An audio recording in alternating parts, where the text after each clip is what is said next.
આપણે એક ભાઈ છે એક ગાદીપતિ પોતે ભૂવા છે કંઈક જોવે છે એવું ઈ બેન દ્વારા મને જાણવા મળ્યું છે। ઈ બેન રાજકોટ રહેતા હતા અને સત્ય સમર્પણ ન્યૂઝ દ્વારા મને બોલાવવામાં આવી।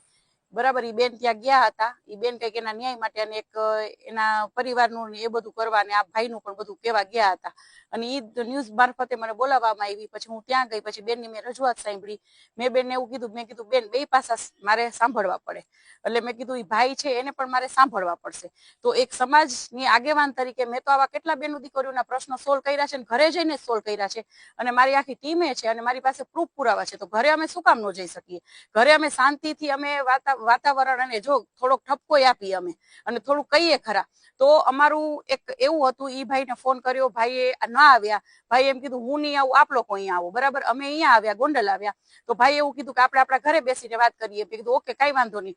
ભાઈને અમે બધું દેખાડ્યું। મેં કીધું ભાઈ આ શું છે, તમે શું જોવો છો, મારે જોવડાવવું છે। અને અમારું એક પેલો તો એવું જ હતું કે ઈ ભાઈને અમારે ખુલ્લા પાડવા હતા કે કોઈ પણ જોવડાવવા જાય અને આવા બેનો દીકરીઓને ખોટા સકંજામાં લઈ અને શોષણ ન કરે।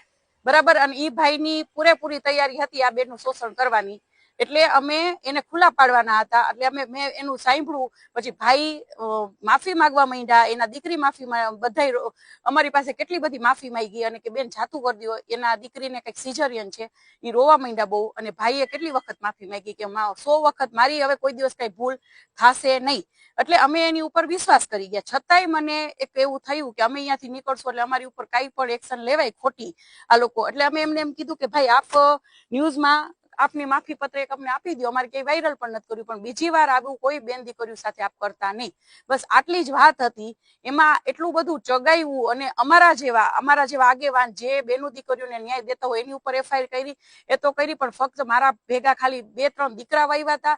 ખાસ કરીને મારા દીકરા તો મારી સાથે જ હોય છે, તો મારા દીકરા માથે શેની ભાઈ એફઆઈઆર? મારા દીકરા અહીંયા આખું અમારી પાસે ફૂટેજ છે, બરાબર છે। અમે ત્યાં હતા, અમે બેઠા હતા, અમે નથી કોઈ મારકૂટ કરી, અમે નથી કોઈ જાતની કોઈ એવિડન્સ નથી કે અમારી માથે જે ફરિયાદ થઈ છે એ ફરિયાદ થઈ શકે।